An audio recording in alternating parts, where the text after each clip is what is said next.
Happy New Year, friends. Welcome back to my channel. I hope you're having a great start to your new year. I wanted to talk about really quickly 3 ways to make more money in real estate in 2026. I'm currently on vacation and I came up with this idea and I'm like, okay, I want to share this ASAP. So here we go. But first, real quick, before I jump in, I just want to talk directly to the landlord that's feeling like, okay, real estate is going to be one way that you diversify your income this year. You're ready to go all in for real. Maybe you've seen some success already starting off in real estate and you're like, I know I should I should continue to scale, but I'm stuck. Maybe it's a situation where you don't have the right systems, you know that you're missing something, but you don't know what it is. Maybe you're like, okay, I bought a property, but how do I continue to buy more without using all of my money? Or maybe it's just you're like, okay, I've been flipping a few properties or I want to flip, but I'm really not sure. I want to use it to make more money. And you're just stuck, okay? You're just in this place where you really do want to go all in, but you're stuck. If that's you, I am teaching a free class this January 20th at 7 p.m., absolutely free on Zoom. And I'm really looking for the people who are like, I really want to go all in this year and I want to do it smarter and not harder. So if that's you, I want you to go really quickly down to the link in the show notes and sign up. And yeah, we're going to have a good time. All right, let's jump into what we're talking about today. So, we're talking about 3 ways that you can make more money in real estate this year, straight up, no chaser, straight to the point, because we don't gatekeeper over here. All right. So, number one, we got to stop making emotional decisions. That's what you got to stop doing. Let me tell you what I mean by that. I see so many investors that, you fall in love with HGTV, you love design, you're into things, you've heard about people investing in real estate, you're following all the influencers, watching all the podcasts, just like this one, and you're like, okay, I want to do it. I'm going to do it. I feel like I need to do this. I want to create a new stream of income, and it's purely driven by emotions. Right? You can't do that. That is not going to actually help you be successful. You cannot be driven by emotions alone. All right. I see this happen all the time. And what happens is people are driven by emotions alone, and then they go and actually buy a property.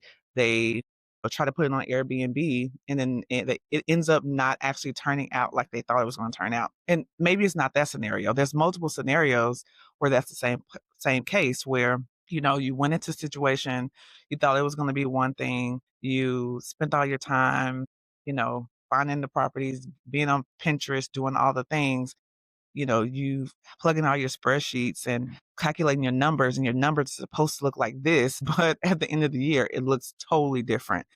If that's you, that means that there's a good chance that you have made an emotional decision. And what happens if the regulations change? Or what happens if you bought a property and you, for example, bought it to put it on as a short term rental, and you thought it was going to make a certain amount of money per month, but it doesn't. And now, because you went all in with your emotions on buying this property, it doesn't make money. And now it's affecting your personal finances. Okay.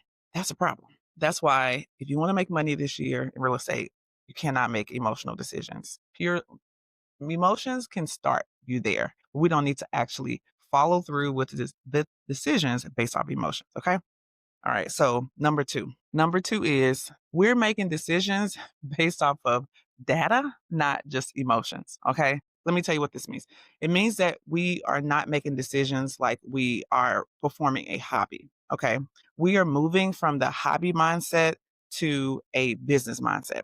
Do you think that when Starbucks goes to add a new Starbucks on the corner, that they just say, they drive around the neighborhood and they just say, this looks really nice. I see people that live here. Okay, cool. Let me go build a Starbucks here. No, they do research. They figure out, what is the average household income? Are there other coffee shops in the area that's making money? What is the demographic of the people who live here? What businesses are here that are already successful? What does their revenue look like? They are making data driven decisions to then determine if they should add a new Starbucks in that area.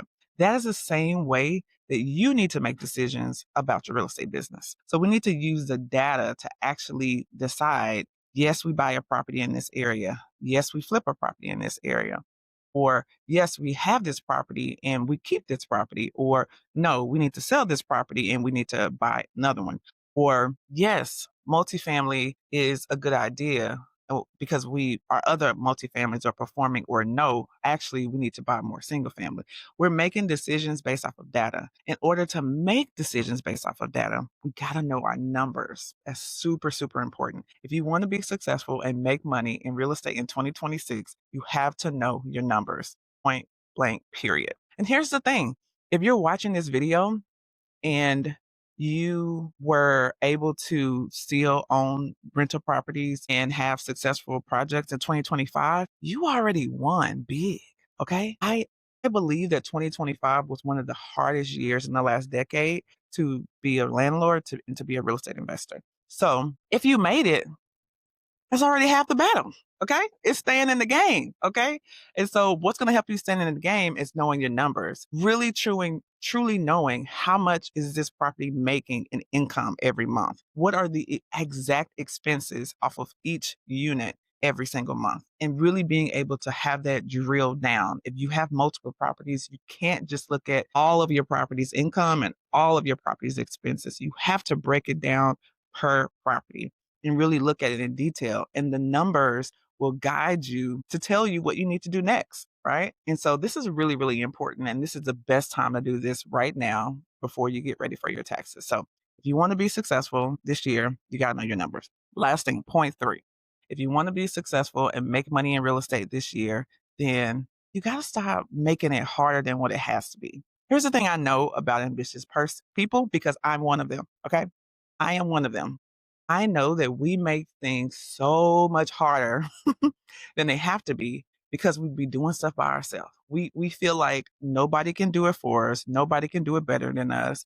We will analyze the heck out of things. We will go into analysis paralysis over and over again. We'll research all the things, all the videos, and without just opening our mouths and asking questions. I was talking to a good friend of mine yesterday who he has about a $15 million portfolio. And I told him, I said, you know what? One thing that you and I have in common is that no matter what rooms we're in, we're both minorities. No matter what rooms we walk into, we are not afraid to open our mouths and ask questions. Okay. We are not afraid to put ourselves in rooms that have people who have gone before where we want to be. And we are not afraid to open our mouths and ask questions, whether it's, hey, let me take you out to dinner so that I can find out how you got where you are, whether it is hiring a coach to help that's already been where I'm trying to be to help me break a concept down, whatever it is, we are not afraid to open our mouths. A big part of the reason why things in real estate is so much harder than what it has to be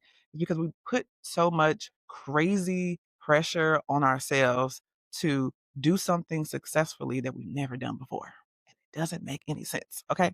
We are terrified to make the wrong decision, but we put all the pressures on us. That's crazy to me. So, if you want to make money in real estate in 2026, guess what you got to do? You got to leave your house and you got to actually go and get into rooms with other people who are doing it already because they have the answers to your questions. They have the answers to where you're stuck. They can fill in the gaps for you and you don't have to make it be so hard than what it is right now. Like you're making it way too hard and it doesn't have to be that hard.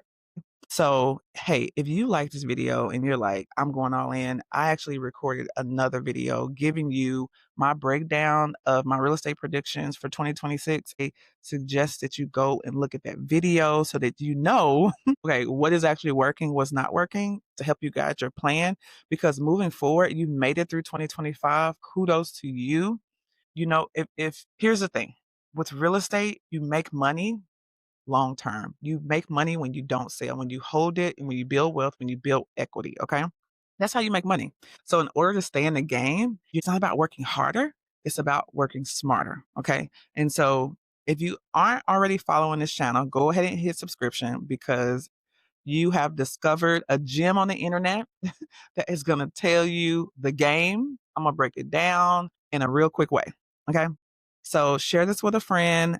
And drop a comment below and let me know what's one thing you're going to do differently next year with your real estate properties and your real estate business. And let me know. Okay. See you at the next episode. Bye.